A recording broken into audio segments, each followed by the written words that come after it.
بسم اللہ الرحمن الرحیم۔ السلام علیکم۔ پروگرام الکلام کے ساتھ آپ کا میزبان محمد شعیب رضا حاضر خدمت ہے۔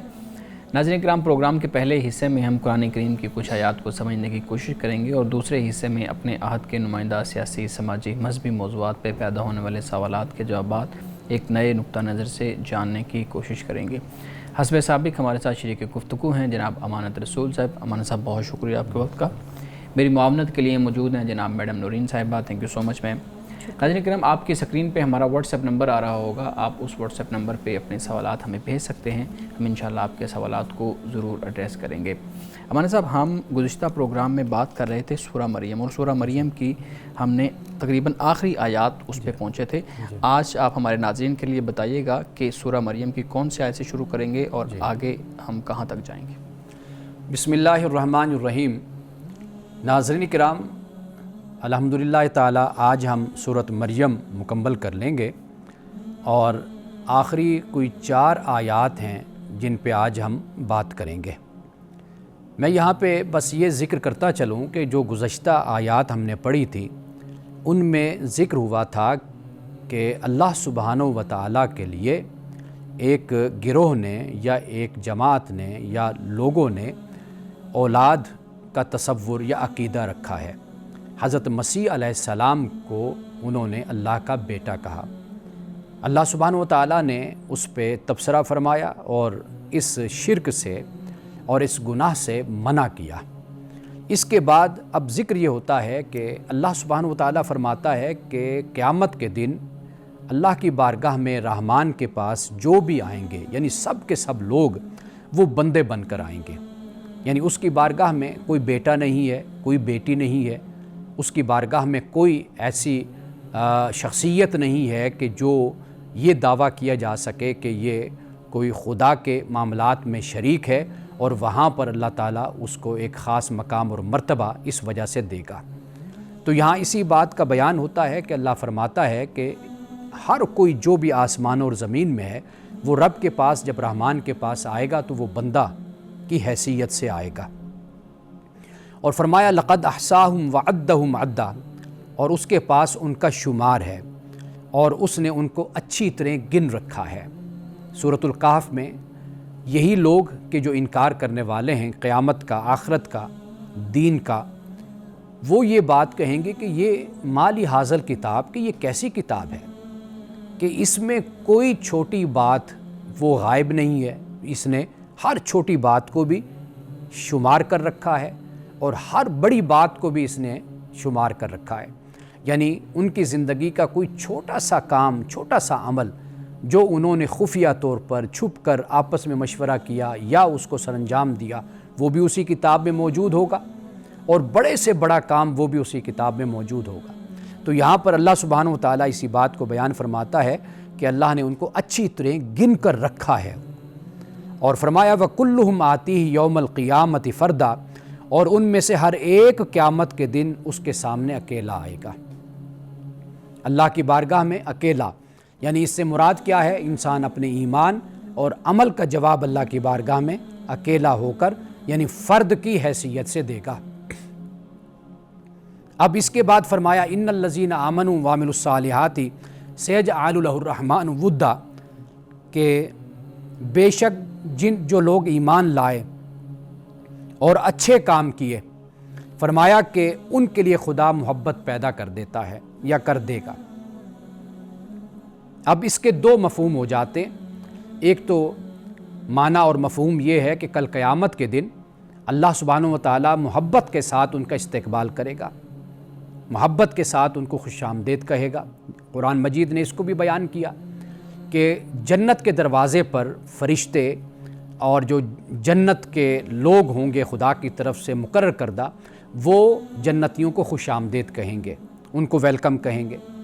ایک معنی اس کا یہ ہو جاتا ہے۔ دوسرا معنی اس کا یہ ہے کہ دنیا میں اللہ سبحانہ و تعالیٰ آج یہ لوگ، یہ مومنین، یہ مومنات کہ جن کو مکہ کی گلیوں میں، بازاروں میں ستایا جا رہا ہے، جنہیں مدینہ میں تنگ کیا جا رہا ہے، اور لوگ ان پر الزام اور تہمت لگاتے ہیں، ان کا تمسخر اڑاتے ہیں، ان کا مذاق کرتے ہیں، ان کے خلاف سازشیں کرتے ہیں، ایک وقت آئے گا مستقبل میں کہ اللہ سبحانہ و تعالیٰ ان کی محبت کو لوگوں کے دلوں میں پیدا کر دے گا، یعنی ناظرین کرام آج آپ دیکھ لیجئے کہ یہی اہل بیت ہیں، یہی صحابہ کرام ہیں، یہی رسول اللہ صلی اللہ علیہ وسلم کی ذات اقدس ہے، ازواج مطہرات امہات المومنین ہیں، صحابیات ہیں، آج دنیا میں ان کی تعریف ہوتی ہے، ان کی عزت کی جاتی ہے، ان کا احترام کیا جاتا ہے، تو اللہ سبحانہ و تعالیٰ نے ان کی محبت کو لوگوں کے دلوں میں پیدا کر دیا ہے۔ اب اس کے بعد فرمایا کہ فَإِنَّمَا يَسَّرْنَاهُ بِلِسَانِكَ لِتُبَشِّرَ بِهِ الْمُتَّقِينَ وَتُنذِرَ بِهِ قَوْمًا لُدًّا، فرمایا پس ہم نے اس قرآن کو تمہاری زبان میں اس لیے آسان کر دیا ہے کہ تم متقیوں کو خوشخبری سنا دو۔ قرآن عربی زبان میں نازل ہوا اور اس قوم کی زبان میں نازل ہوا کہ جو قوم عرب سے تعلق رکھتی ہے، عربی زبان بولتی ہے۔ رسول اللہ صلی اللہ علیہ وسلم افصح العرب ہیں، یعنی بہترین اور اعلیٰ اور فصاحت و بلاغت والی عربی بولتے اور سمجھتے ہیں۔ تو اللہ پاک فرماتا ہے کہ ہم نے آپ ہی کی زبان میں قرآن مجید کو ہم نے آسان کیا ہے، اور اسی کو پھر ہم نے متقین کے لیے بشارت بھی بنا دیا، اور ڈراوا بنایا کن کے لیے؟ فرمایا کہ قوم اللدہ، اس قوم کے لیے کہ جو ہر دھرم قسم کی قوم ہے، ضدی ہے، جھگڑالو ہے، بحث مباحثہ کرتی ہے اور الجھتی رہتی ہے۔ یعنی یہ مقام انسان کا اس وقت آتا ہے کہ جب انسان ارادتاً نیتاً جب دلیل کو رد کر دیتا ہے، جب آیات بینات کو ماننے کے لیے تیار نہیں ہوتا، تو پھر جھگڑے پر آ جاتا ہے۔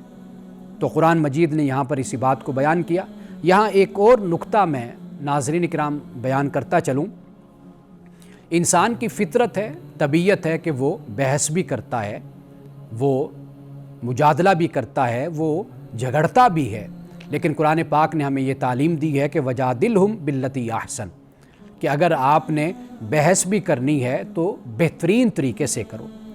یعنی آپ نے اپنی بات کو بیان کرنا ہے، اور آپ کے مقابل جو شخص ہے وہ آپ کے ساتھ الجھتا ہے، لیکن آپ بھی اس کو جواب دے سکتے ہیں، لیکن جو بہترین طریقہ ہو اس طریقے پر عمل کرنا چاہیے۔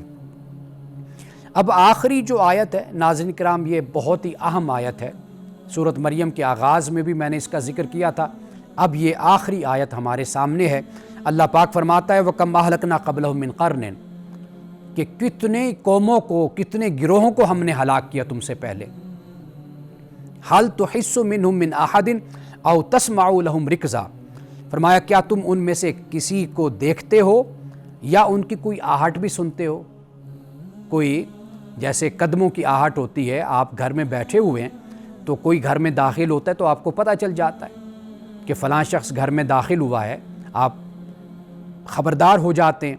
لیکن جو آپ دیکھ لیجئے دنیا سے چلا گیا، ہمارے آباء و اجداد چلے گئے، والدین چلے گئے، ہمارے کئی رشتہ دار چلے گئے، دوست چلے گئے دنیا سے، ہمسائے چلے گئے، لیکن جب وہ دنیا سے چلے گئے کبھی بھی ہم نے ان کی آہٹ نہیں سنی، یعنی پھر کبھی ان کا اس حوالے سے کبھی بھی ہم نے ان کو محسوس نہیں کیا کہ وہ ہمارے گھر میں داخل ہوئے، ہمارے گھر میں آئے۔ یہ بہت ہی عبرتناک بات ہے۔ یعنی ہم اس دنیا میں کتنا گھمنڈ کرتے ہیں، کتنا غرور کرتے ہیں اپنی دولت پر، اپنے مال پر، اپنے مرتبے پر، اپنے منصب پر، لیکن جب ہم اس دنیا سے رخصت ہو جاتے ہیں تو کوئی شخص بھی ہماری آہٹ تک محسوس نہیں کرتا، اور ہم جا کر ایک قبرستان میں اور بے آباد دنیا میں جا کر ہم دفن ہو جاتے ہیں، اور وہیں پر قیامت تک پھر ہم مدفون رہتے ہیں، لیکن دنیا میں ہمارا کوئی نام و نشان نہیں ہوتا۔ قرآن مجید کی یہ آیت آخری میں جب پڑھتا ہوں تو ایک انسان کے جسم پر کپکپاہٹ طاری ہوتی ہے، انسان پڑھ کر اس حقیقت کو سمجھتا ہے اور جانتا ہے، اور اللہ سبحانہ و تعالیٰ کی جو قدرت اور طاقت ہے، انسان پھر مجبور ہوتا ہے کہ اللہ کے اس قدرت اور طاقت پر ہر صورت میں وہ ایمان لائے۔ اس آیت کے بعد کوئی شخص ہوگا کہ جو خدا پر اور خدا کی قیامت پر اور آخرت پر ایمان نہیں لائے گا۔ ناظرین کرام، یہاں وقت ہوا چاہتا ہے ایک بریک کا، ہمارے ساتھ رہیے گا۔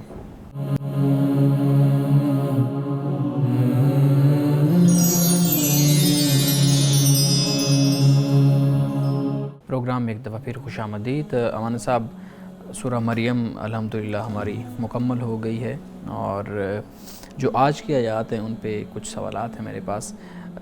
جب اجتماعی عذاب کی ہم بات کرتے ہیں یا قوموں کی تباہی کی بات کرتے ہیں، جو قرآن بار بار اس چیز کا ذکر کرتا ہے اور ہمارے سامنے لے کے آتا ہے کہ کتنی قومیں ہیں جو ہم نے تم سے پہلے پر بات کی ہیں، ختم کی ہیں، ان پہ عذاب آیا اور آج ان کا نام و نشان بھی نہیں ہے. آج آخری آیت میں بھی یہ ہوا.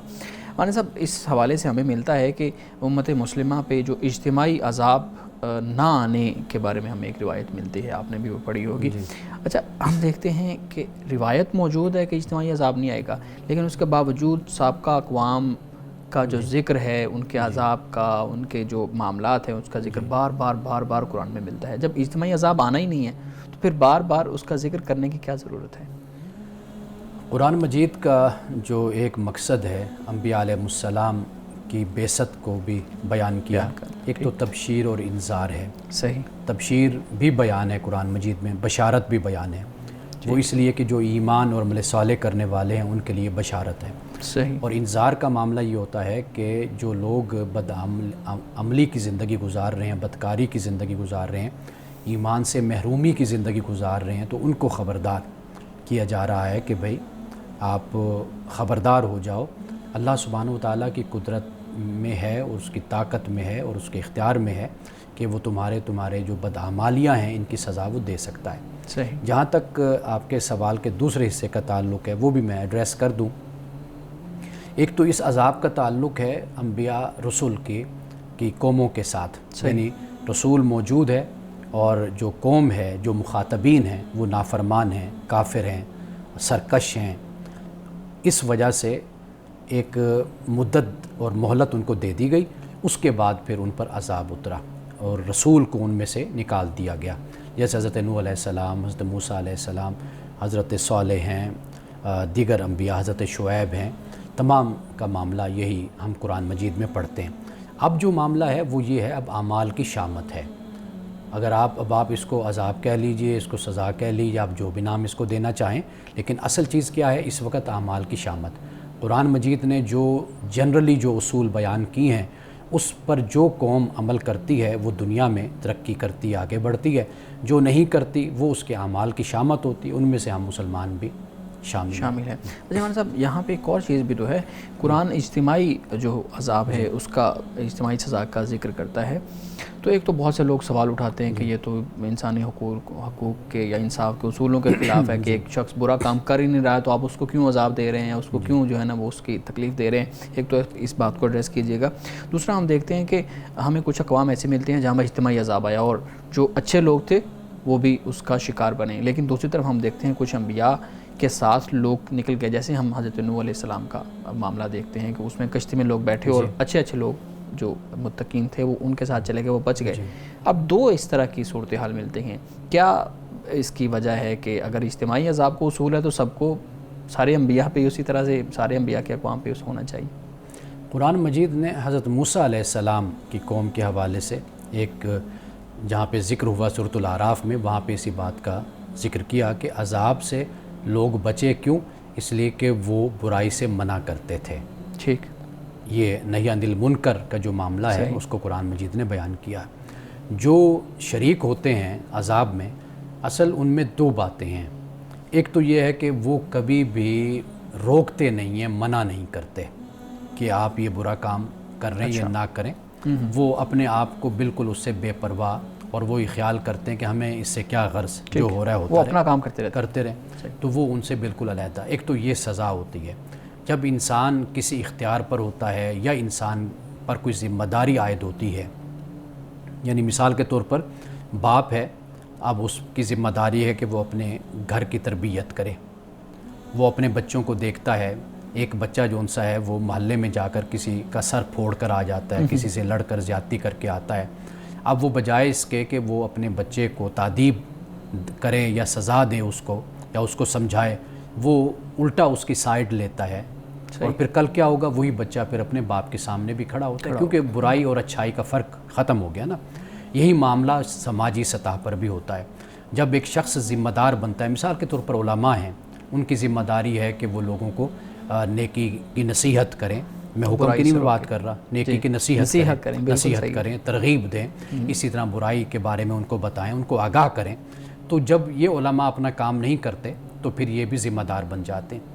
اسی طرح معاشرے کی مختلف اکائیاں ہوتی ہیں، ان کی ذمہ داری بنتی ہے، جسے رسول اللہ صلی اللہ علیہ وسلم نے ایک حدیث میں اس کو بیان کیا ہے کہ جتنی بھی تمہاری طاقت ہے تم اس کے مطابق اپنا کام کرو. یعنی اگر تم صاحب اقتدار ہو تو تمہاری ذمہ داری مختلف ہو جاتی ہے، اگر تم ایک عالم ہو تو تمہاری ذمہ داری مختلف ہو جاتی ہے، ایک عام مسلمان ہو تو پھر تمہاری ذمہ داری مختلف ہو جاتی. تو یہ احادیث میں بھی اس کو بیان کیا گیا ہے. تو لہٰذا جو لوگ معاشرے کی اصلاح کے لیے اجتماعی طور پر اپنا کردار ادا نہیں کرتے، تو جب وہ معاشرہ تباہ ہوتا ہے، برباد ہوتا ہے، تو واضح بات ہے کہ پھر وہ لوگ بھی ساتھ شامل ہو جاتے ہیں. بالکل صحیح ہے. آپ نے کہا کہ آپ نے ابھی ایک جملہ دہرایا ہے کہ میں نے علماء کے بارے میں جو بات کیا وہ نصیحت کی بات کی ہے کہ وہ لوگوں کو نصیحت کریں، حکم نہیں دیں.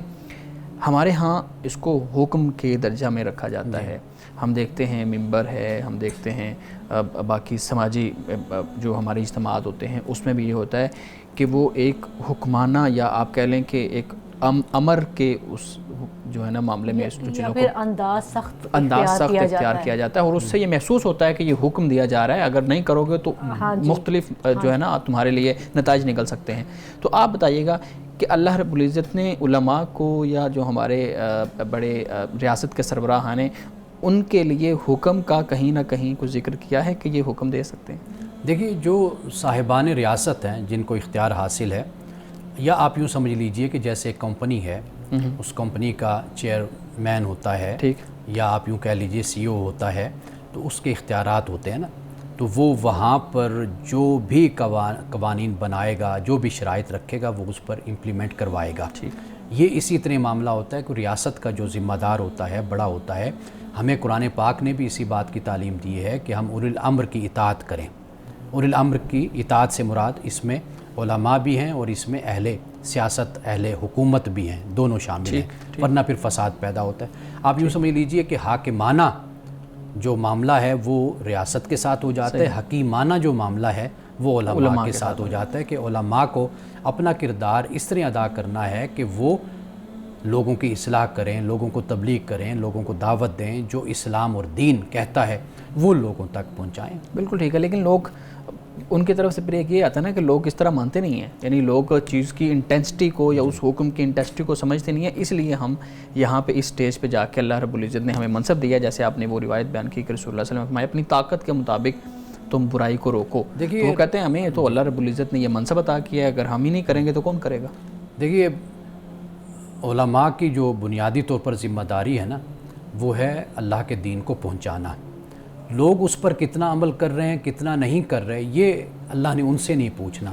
اس کے وہ مکلف نہیں ہیں.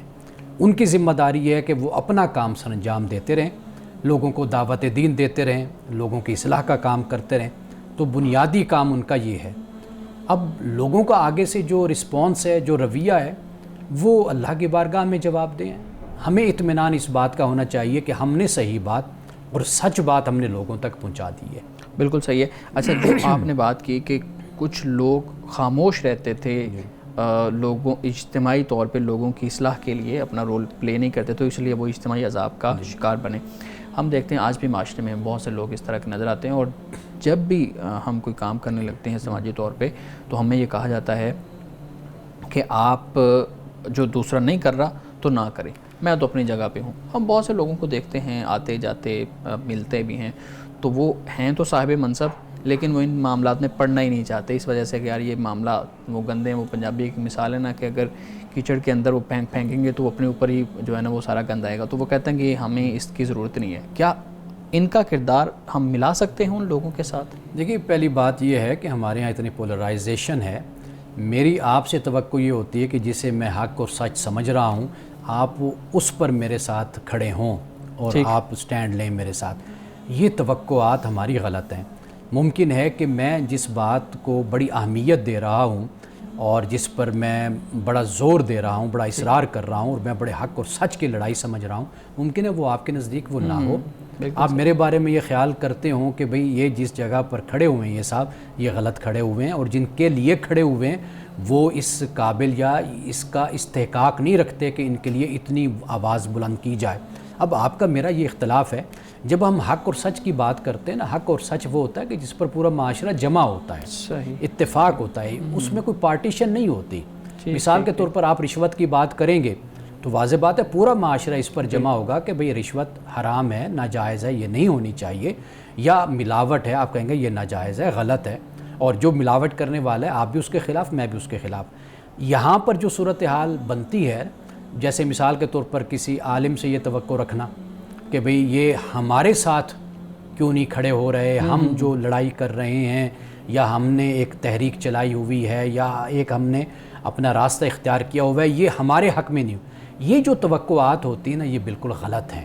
اس لیے کہ یہی لوگ جو آج توقعات رکھ رہے ہیں نا، ان پر بھی ایک وقت یہ گزرا ہوتا ہے کہ دوسرے ان سے یہ توقع رکھ رہے ہوتے ہیں کہ یہ ہمارے لیے کیوں نہیں سٹینڈ لے رہے، یہ ہمارے لیے کیوں نہیں کھڑے ہو رہے، کیونکہ ہم حق پر کھڑے ہوئے ہیں، تو اس وقت یہ خاموش ہوتے ہیں۔ تو میرا خیال ہے کہ جس حق اور سچ کی آپ بات کر رہے ہیں وہ اختلافی نہیں ہوتا، وہ پورے معاشرے متفق علیہ ہوتا ہے، تو اس کے لیے کھڑا ہونے کا ذکر قرآن بھی کرتا ہے، رسول اللہ صلی اللہ علیہ وسلم کی احادیث بھی کرتی ہے۔ صحیح۔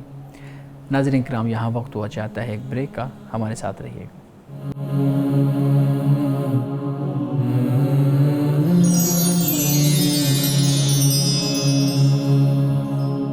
ویلکم بیک ناظرین۔ جی میڈم، آپ بریک میں کچھ سوال کرنا چاہ رہے تھے۔ ہاں جی، ابھی آپ نے کچھ وقت پہلے ایک آیا کی تلاوت کی تھی جس کا ترجمہ تھا کہ اس میں اللہ تعالیٰ نے فرمایا کہ متقین کو خوشخبری دے دیں، اور جو ضدی اور ہٹ دھرم لوگ ہیں ان کے لیے کوئی ڈرانے کی بات نہیں۔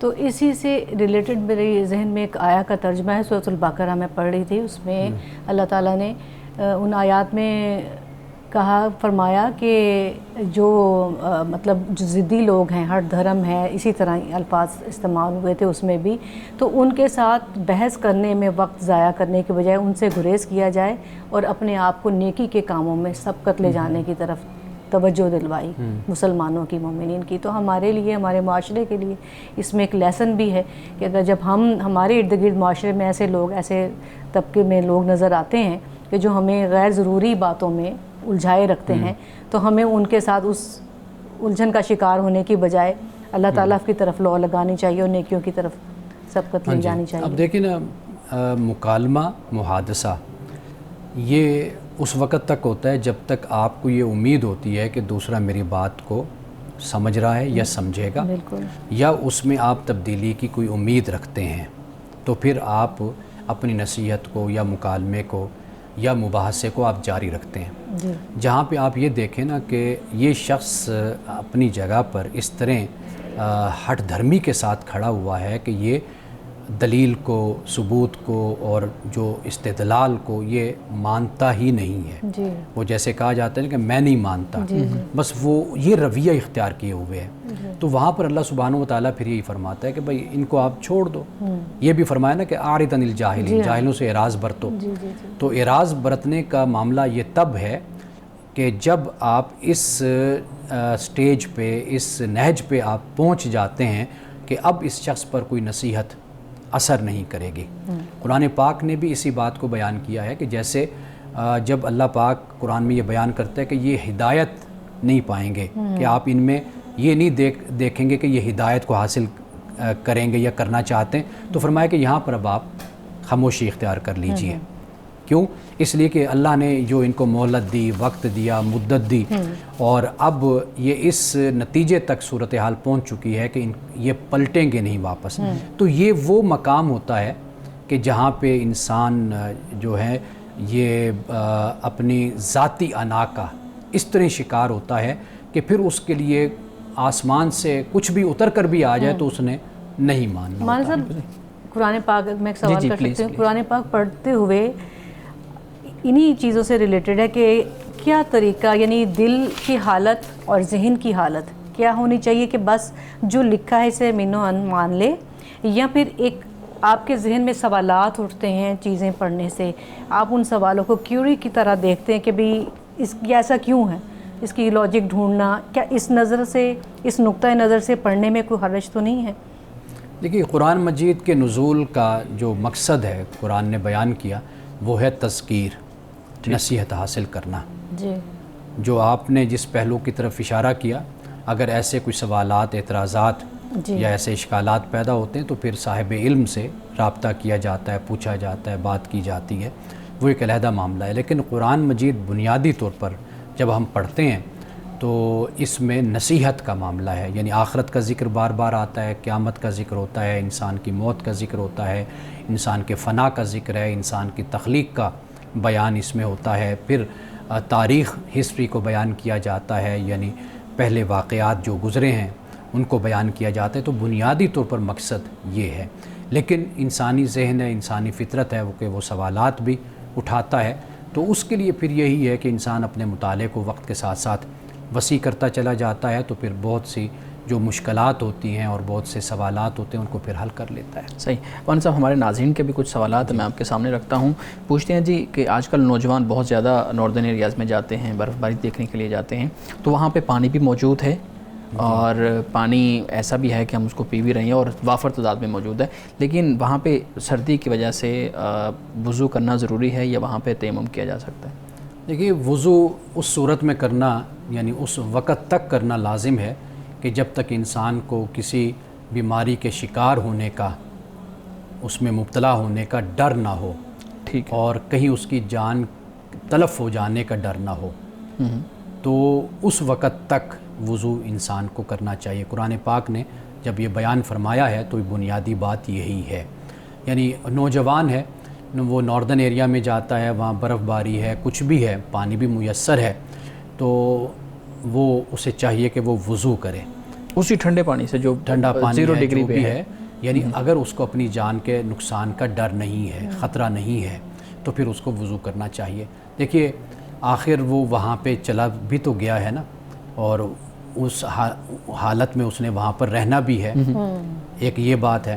دوسری بات یہ ہے کہ اب کئی دفعہ ایسے ہوتا ہے کہ یہ سوالات بھی کچھ irrelevant سے محسوس ہوتے ہیں، کیونکہ اب جہاں پر بھی آپ جائیں گے نا تو وہاں پر آپ کو یہ سہولتیں میسر ہوتی ہیں، یعنی آگ کی، اور ہوٹل میں رہنا ہے، گرم پانی کہیں پر رہنا ہے، گرم پانی میسر آ جاتا ہے، لیکن ہمارے صاحب میں یہاں پہ یا مناسب پانی وہ میسر آ جاتا ہے، تو وضو ہر صورت میں کرنا ہے۔ اگر کوئی خطرہ ہے کسی بیماری کے لاحق ہونے کا اور ڈر ہے کہ کہیں جان کو نقصان نہ پہنچے، تو پھر بے شک وہ تیمم کرے۔ نہیں، اب جن علاقوں کی آپ نے بات کی ہے، بہت سے علاقے ایسے ہیں جہاں پہ گرم پانی موجود ہے اور بہت سے علاقے ایسے ہیں جہاں پہ گرم پانی نہیں ملتا۔ ایک تو یہ چیز ہے، دوسرا یہ ہے کہ اس کو موت کا خطرہ تو نہیں ہے، لیکن اس کو پتہ ہے میں ٹھنڈا پانی اس کو استعمال کروں گا، وضو کروں گا تو مجھے نمونیا ہو سکتا ہے، مجھے بخار ہو سکتا ہے، ٹھنڈ لگ سکتی ہے، تو وہ یہ سارے جو چیزیں ہیں یہ تو اس کو ہو سکتی ہیں، تو پھر دیکھیے، اب یہ معاملہ ایسا ہے کہ آپ کہہ سکتے ہیں کہ یہ کیس ٹو کیس ویری کرتا ہے، مختلف ہوتا ہے۔ ہر انسان اپنی حالت کو، اپنی طبیعت کو، اپنے مزاج کو جانتا ہے، تو اس کے مطابق وہ فیصلہ کر لے، باقی اللہ سبحانہ وتعالیٰ معاف کرنے والا ہے۔ کئی جگہوں پہ ایسے بھی ہوتی ہے نا کہ انسان تردد بھی نہیں کرنا چاہتا ہے، اپنی آسانی ایز ڈھونڈتا ہے کہ اب وہ مینٹلی بھی ہو جاتا ہے ریلیکس کہ یہ کروں گا تو تھوڑا سا کر کے دیکھ لینا چاہیے، تو ایک آدھ دفعہ کر کے بندہ دیکھ لے تو لیکن یہ کہ یہ جو معاملات ہوتے ہیں نا، یہ خاص انسان کی اپنی ذات سے وابستہ ہیں۔ جتنا انسان کے اندر تقویٰ ہے، اللہ کا خوف ہے، وہ اللہ کے احکام کی پابندی کرنے والا ہے، وہ اپنی طرف سے جو فیصلہ کرے گا وہ اللہ تعالیٰ اس کی نیت سے واقف ہے، وہ اس کے مطابق وہ معاملہ ہوگا۔ صحیح۔ مولانا صاحب، اگلا سوال اسی سے متعلق ہے، وہ کہتے ہیں جی کیا موزے پر تو ہمیں معلوم ہے کہ وضو ہو سکتا ہے، وہ مسح کیا جا سکتا ہے، جب جرابیں پہنی ہوں تو اس پہ بھی مسح کر کے وضو کیا جا سکتا ہے؟ دیکھیے، یہ جو موزے ہیں نا، یہ رسول اللہ صلی اللہ علیہ وسلم کے زمانے میں استعمال ہوئے، یہ جو چمڑے کی چیز، چمڑے کے، ہم موزہ بولتے ہی اسی کے لیے ہیں جو چمڑے سے بنے، جو چمڑے کے بنے ہوتے ہیں، تو اس کا استعمال اس وقت تھا۔ لیکن یہ جو ہمارے ہاں اب جرابوں کا رواج شروع ہوا، اس کی وجہ سے بنیادی طور پر اختلاف پھر ہمارے سامنے آتا ہے، فقہا نے بھی اس کو بیان کیا ہے۔ وہ اختلاف پھر یہ آتا ہے کہ جرابیں موٹی ہوں، اتنی موٹی ہوں کہ بھئی اس سے سکن نظر نہ آئے، یا اتنا چلے انسان پہن کر تو وہ پھٹے نہ، تو اس طرح کر کے فقہا نے اس کو بیان کیا ہے۔ آج کے دور میں ہمارے علماء نے اس سے اختلاف کیا۔ مولانا مودودی رحمۃ اللہ علیہ، ان کے اگر کتابیں آپ دیکھ لیجئے، ان کے فتاویٰ، جو لوگوں نے سوالات پوچھے انہوں نے جوابات دی، اس کے علاوہ دیگر ہمارے علماء نے، تو انہوں نے اس کے جواز ہی کا فتویٰ دیا۔ لیکن میں ذاتی طور پر یہ سمجھتا ہوں کہ اللہ تعالیٰ نے یہ آپ کو سہولت دی ہے، یہ اللہ تعالیٰ کی طرف سے نعمت ہے۔ یہ جو بحث ہمارے ہاں کی جاتی ہے کہ وہ کتنا موٹا ہو، کتنا نہ ہو، اور کیسا ہو کیسا نہ ہو، تو میرا خیال ہے کہ یہ اضافی ایک بحث ہو جاتی ہے۔ اصل چیز یہ ہے کہ انسان کو اللہ تعالیٰ نے ایک تکلیف سے بچایا ہے کہ انسان موزے کی حالت میں ہے، ساکس جرابیں پہنتا ہے، اس حالت میں وہ اتارے گا، پھر وضو کرے گا، پھر اس کے بعد پھر وہ کیا کرے گا، اب یعنی پاؤں خشک کرے، نماز پڑھے، پھر وہ پہنے۔ تو اللہ تعالیٰ نے اس تردد سے، اس تکلیف سے انسان کو اس طرح محفوظ کیا ہے کہ ایک اس کو سہولت، ایک نعمت اس کو اللہ تعالیٰ نے دی ہے، یہ احسان ہے اللہ تعالیٰ کا کہ وہ اس کو اویل کر لیتا ہے تاکہ نماز جو ہے وہ اس کی نہ چھوٹے۔ ناظرین کرام، یہاں وقت ہو جاتا ہے ایک بریک کا، ہمارے ساتھ رہیے گا۔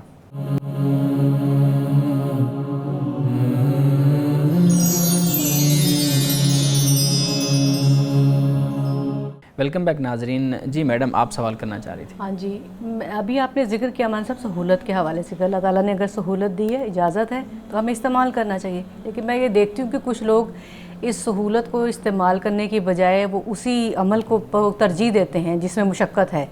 تو کیا ان کا یہ طریقہ، ان کی یہ سوچ ان کو زیادہ ثواب دینے کا باعث بنتی ہے کہ بھی نہیں ہم نے سہولت نہیں استعمال کرنی، ہم اسی طریقے پہ ٹھیک ہیں؟ دیکھیے، یہ اطمینان کی بات ہے، آپ جس رائے پر مطمئن ہیں آپ اس کو اختیار کرتے ہیں۔ جیسے میں نے پہلے ذکر کیا کہ بعض علماء کہتے ہیں کہ بھئی جرابے بھی ہیں یا موزہ بھی ہے تو آپ اس پر مسح کر سکتے ہیں، جی، یہ ایک رائے ہے۔ ایک رائے یہ ہے کہ نہیں، موزے پر تو ہے یا بہت ہی موٹی جو جرابیں ہیں ان پر آپ مسح کر سکتے ہیں، باقی پر نہیں کر سکتے۔ اب جو عمل کرنے والا ہے اس کا اطمینان کس پر ہے؟ صحیح، وہ جس پر بھی عمل کرے گا اللہ تعالیٰ اس کے مطابق اس کو اجر اور ثواب دے گا۔ اور یہ بھی میں عرض کرتا چلوں کہ علماء میں جو اختلاف ہے نا، وہ اولا غیر اولا کا اختلاف ہے، اچھا، افضل غیر افضل کا۔ یعنی علماء یہ کہتے ہیں کہ آپ یوں کریں گے تو یہ افضل ہو جائے گا، یوں نہیں کریں گے تو پھر افضل نہیں ہوگا، یہ اختلاف ہے۔ علماء نے کبھی ایک دوسرے پر اس بنیاد پر کبھی نہ کفر کے فتوے لگائے ہیں، نہ جائز اور ناجائز، حرام حلال کی رائے انہوں نے دی ہے۔ انہوں نے یہ بتایا کہ یہ کر لیں ہمارے نزدیک یہ افضل ہے، دوسرے کہتے ہیں اگر آپ یہ کر لیں ہمارے نزدیک یہ افضل ہے۔ جیسے میں نے آپ کو بتایا، اللہ کی نعمت ہے، اس نے آپ کو سہولت دی، آپ اس کو استعمال کر رہے ہیں، تو ہم یہ کہتے ہیں کہ یہ افضل ہے۔ اگر دوسرے علماء سے پوچھیں گے وہ کہیں گے کہ بھئی نہیں، اگر آپ اس طرح یہ عمل کریں گے تو یہ افضل زیادہ ہو جائے گا۔ تو یہ افضل اور غیر افضل کا اختلاف ہے، اس سے زیادہ کوئی اختلاف نہیں ہے۔ یعنی دونوں آراء آپ نے بیان کر دی ہیں، تو جو بھی جس پر اطمینان ہے اس پر بالکل صحیح ہے۔ مولانا صاحب، اگلا ہمارا جو ناظرین کی طرف سے سوال ہے، یہ کسی خاتون کا سوال ہے۔ وہ کہتے ہیں جی میرا بچہ تقریباً 10 سال کا ہے، تو ظہر کی نماز تو وہ اسکول میں ادا کر لیتا ہے، جو باقی نمازیں ہیں اس میں اس کے والد صاحب گھر نہیں ہوتے، تو کیا اس کے لیے باجماعت مسجد میں جا کے نماز ادا کرنا ضروری ہے؟ دیکھیے، باجماعت نماز ادا کرنا اس کی فضیلت ہے، ٹھیک، یہ مرتبہ ہے اس کا۔ واضح بات ہے کہ جب آپ مسجد میں جائیں گے، لوگوں کے ساتھ کھڑے ہوں گے، آپ نماز پڑھیں گے، قرآن نے کہا ورکعوا مع الراکعین، رکوع کرنے والوں کے ساتھ رکوع کرو، تو وہاں پر جو ایک اجتماعیت کا ماحول بنتا ہے وہ اللہ تعالیٰ کو پسند ہے کہ مسلمان جمع ہوتے ہیں، اکٹھے ہوتے ہیں، ایک محبت کا، یگانگت کا اظہار ہوتا ہے، ٹھیک، تو اس لیے اس کی فضیلت زیادہ ہے۔ لیکن فرض ادا ہو جائے گا، چاہے گھر میں بھی پڑھے گا، اللہ سبحانہ و تعالیٰ وہاں پر بھی نماز کو قبول بھی فرماتا ہے اور اس کا جو انعام اور اجر ہے، جو اس کا وعدہ ہے، وہ بھی پورا کر فرماتا ہے۔ بالکل ٹھیک ہے۔ مولانا صاحب، آخری سوال ہے، وہ کہتے ہیں جی پسند کی شادی کے بارے میں اسلام کی کیا تعلیمات ہیں؟ اس پہ ہم نے پہلے بھی بات کی ہے، لیکن آپ بھی مختصر جواب دیجیے گا۔ اچھا، یہ ایک عجیب سا سوال ہوتا ہے کہ بھئی پسند کی شادی، بھئی کبھی ناپسند کی شادی بھی ہوتی ہے۔ واضح بات ہے کہ شادی ہے ہی وہی جو پسند کی ہوتی ہے، جو دونوں کی انڈرسٹینڈنگ کے ساتھ ہوتی ہے، تو اسی کو شادی کہتے ہیں۔ وہ کون سی شادی ہے کہ جس میں لڑکی نہیں چاہ رہی اور اس کا خاندان زبردستی اس کو باندھ رہا ہے، ہوتا تو ہے ایک ایسے لڑکے کے ساتھ کہ جو اس کو پسند نہیں، یا لڑکا زبردستی لڑکے پر کی جا رہی ہے کہ وہ فلاں لڑکی کے ساتھ وہ شادی کر لے، رشتہ دار ہیں یا غیر رشتہ دار ہیں، تو اس کا تو کوئی اسلام میں تصور ہی نہیں ہے۔ جو قرآن بتاتا ہے وہ اختیار ہے، ارادہ ہے، پسند ہے۔ رسول اللہ صلی اللہ علیہ وسلم کی ایک نہیں کئی صحیح احادیث ہیں کہ جن میں رسول اللہ نے اسی بات کو بیان فرمایا، بلکہ آپ کے پاس ایسی خواتین شکایات لے کر آئیں کہ یا رسول اللہ میں وہاں نہیں کرنا چاہتی تھی لیکن میرے باپ نے زبردستی میری شادی کر دی، تو آپ نے فرمایا کہ تم آزاد ہو، یعنی اپنا فیصلہ کرنے میں آزاد ہو، جدھر چاہو تم اپنا نکاح کر سکتے ہو، پہلے نکاح کو ختم کیا۔ بلکہ ایک خاتون نے یہاں تک جب یہ بات کہی تو رسول اللہ نے جب یہ فرمایا تو ان کا یا رسول اللہ بس میں آپ سے اس لیے میں نے پوچھا تاکہ ہماری جو بہنیں ہیں، بیٹیاں ہیں اور خواتین ہیں، ان کو پتہ چل جائے کہ لڑکی کی اجازت کے بغیر نکاح نہیں کرنا چاہیے ماں باپ کو۔ تو یہ جو پسند ناپسند بدقسمتی یہ ہے کہ جنہوں نے زندگی گزارنی ہے، جنہوں نے اکٹھے رہنا ہے، جنہوں نے مستقبل میں ماں باپ بننا ہے، آگے نسل کو چلانا ہے، ان کا نہ کوئی ذہنی آپس میں ہم آہنگی ہے، نہ پسند ناپسند کا معاملہ ہے، کچھ بھی نہیں ہے۔ وہاں پر اگر ایسا معاملہ جب ہوگا تو اس سے فساد ہی جنم لیتا ہے۔ یعنی ایک طرف سے ایک شخص جو ہے وہ اپنی خواہشات کو دبائے گا، کمپرومائز کرے گا، اپنی ذات کو بالکل ہی مٹا دے گا، تب ہی وہ زندگی گزار سکے گا۔ تو اس کا کیا خدا کے ہاں کوئی اجر اور ثواب والدین کو ملے گا یا بڑوں کو ملے گا اس طرح کے فیصلے کر کے؟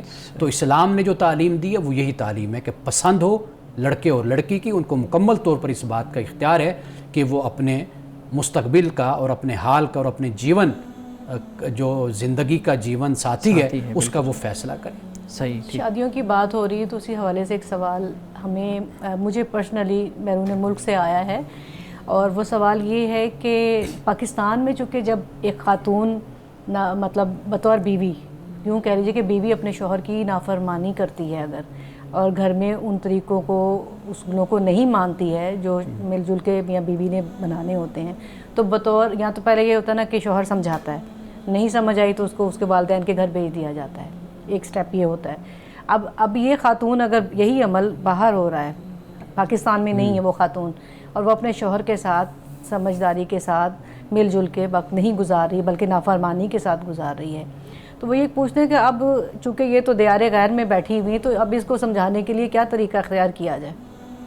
اچھا، پہلی بات تو یہ ہے کہ اپنے ملک میں اور دوسرے ملک میں یہ ایک بڑا فرق ہے۔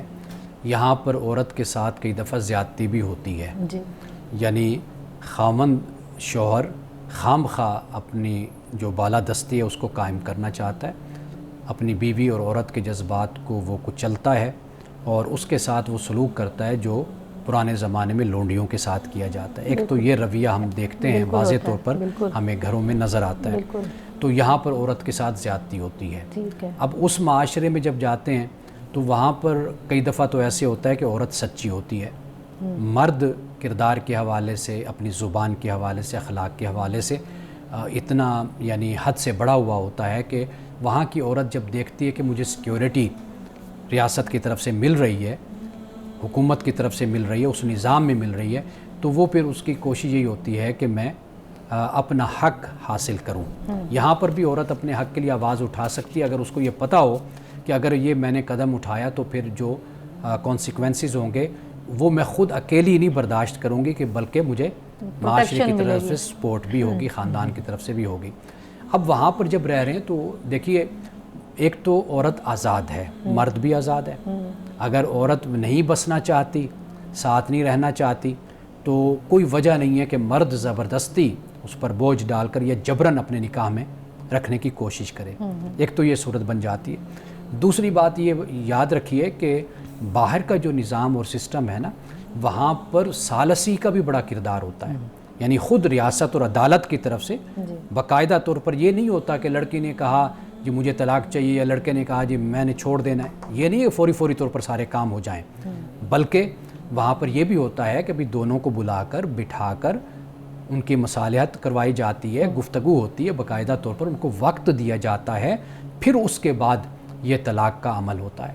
تو لہٰذا ایسا نہیں ہے کہ پاکستان کا ہی ایک یا یہاں پر ہی اس مسئلے کو بڑا حل کر لیا جاتا ہے، وہاں پر بھی اس مسئلے کو حل کرنے کی بہت سی صورتیں موجود ہیں۔ یعنی آپ کہتے ہیں کہ ایک درمیان میں ایک قوت ہے ان دور بھی؟ جی بالکل ہے، وہ ریاست کبھی نہیں چھوڑتی وہاں کے عدالت نظام، جہاں تک میں جانتا ہوں جیسے ڈنمارک ہے، بہت سے کیسز ہمارے سامنے ایسے آئے ہیں کہ وہاں پر عدالت باقاعدہ پہلے کوشش اسی بات کی کرتی ہے کہ ان کی آپس میں گفتگو کروائی جائے، ڈائیلاگ ہوں، یہ کس نتیجے تک پہنچتے ہیں، پھر اس کی روشنی میں آگے فیصلہ کیا جاتا ہے۔ یہ بھی تو ثابت ہو جاتا ہے نا کہ کون اپنی بات میں صحیح، جی پھر اس کے بعد آگے بات بڑھا۔ کئی دفعہ ایسا ہوتا ہے غلط فہمیاں ہوتی ہیں دونوں میں، اس کو پھر دور کر دیا جاتا ہے، وقت گزرتا ہے تو پھر ان کو خود اس بات کی آگاہی ہو جاتی ہے کہ بھائی اکٹھے رہیں گے تو زیادہ بہتر وقت گزرے گا، اگر چھوڑیں گے تو پھر اس کے بڑے مسائل ہیں ہمارے لیے۔ اور صاحب آج کے حدیث مبارکہ بیان کیجیے گا۔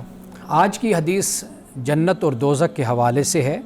رسول اللہ صلی اللہ علیہ وسلم نے فرمایا کہ حفت النار بشہوات، کہ جہنم کو نفس کی خواہشوں کے ذریعے سے گھیر دیا گیا ہے، یعنی جہنم یہ نفس کی خواہشات کے ذریعے سے اللہ تعالیٰ نے اس کو گھیر دیا ہے۔ اور فرمایا وحفت الجنت بالمکارہ، اور جنت جو ہے وہ سختیوں اور مشقتوں سے گھیر دیا گیا ہے جنت کو۔ گویا کہ اس سے یہ بات سمجھ آتی ہے کہ اگر انسان جہنم میں جائے گا تو وہ اپنے نفس کی پیروی کی وجہ سے جائے گا، اور دنیا میں یہ مرغوبات ہوتی ہیں، انسان کی شہوات ہیں، انسان برائی کی طرف توجہ کرتا ہے اور اپنے نفس کو راضی رکھنا چاہتا ہے، تو جہنم در حقیقت یہی ایک راستہ بن جاتا ہے کہ انسان جہنم کا ایندھن بنتا ہے جب وہ اپنی خواہشات کی پیروی کرتا ہے۔ اور جنت فرمایا کہ وہ سختی اور مشقت سے گھری ہوئی ہے، یعنی اس سے مراد یہ ہے کہ انسان اپنی خواہشات نفس سے، نفسانی خواہشات سے مقابلہ کرتا ہے، ٹکراتا ہے، ان کو اپنے اوپر غالب نہیں ہونے دیتا، اور حق کی آواز کو بلند کرتا ہے، دین پر عمل کرتا ہے۔ تو پھر دنیا میں جو مشقتیں آتی ہیں، جو مسائل آتے ہیں، مشکلات آتے ہیں، وہ ان کا مقابلہ کرتا ہے، اور یہی اس کی برداشت اور یہی صبر در حقیقت اس کو جنت میں لے کر جاتے ہیں۔ ناظرین کرام، اس دعا کے ساتھ اپنے پروگرام کا اختتام کریں گے۔ اللہ رب العزت حسن کلام اور تاثیر کلام عطا فرمائے، ہماری زبان کے گروں کو کھول دے اور سننے والوں تک خیر کا پیغام پہنچے۔ اجازت دیجیے، خدا حافظ۔